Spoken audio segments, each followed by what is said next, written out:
पता नहीं, हिम्मत नहीं हो रही भाई मेरी तो इसके तरफ जाने की। আপনাদের মধ্যে বেশ কিছু মানুষ আছেন যারা রাত্রেবেলায় একা হাঁটতে বেরোতে পছন্দ করেন, কিন্তু তখনই হঠাৎ আপনি যদি এমন কিছু জিনিস দেখে ফেলেন তাহলে রাত তো দূরের কথা, দিনের বেলাও নিজের বাড়ি থেকে বেরোতে ভয় পাবেন।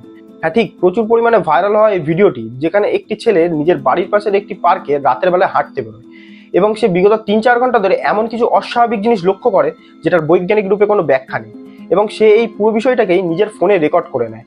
এবং ছেলেটি জানায় যে একটি মেয়ে বিগত 3-4 ঘন্টা ধরে দোলনায় দোল খাচ্ছে, এবং এর সবচেয়ে বড় বিষয় হলো যে মেয়েটি ওই একই স্পিডে 3-4 ঘন্টা ধরে দোল খেয়ে যাচ্ছে, এবং ছেলেটি এইসব দেখে তার অবস্থা প্রচন্ড পরিমাণে খারাপ হয়ে যায় এবং সে তার কাছে যেতেও ভয় পায়। এবং আপনার মতামত কমেন্টে অবশ্যই জানিয়ে যাবেন যে আদৌ কি এটা কোনো সাধারণ মানুষ নাকি অন্য কিছু।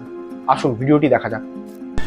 भाई साहब 3 से 4 घंटे हो चुके हैं इसको झूलते हुए यहाँ पे, और पता नहीं क्या है इसका, सेम स्पीड चल रही है, ना धरती में पैर लगा रही, फोन ऐसे ही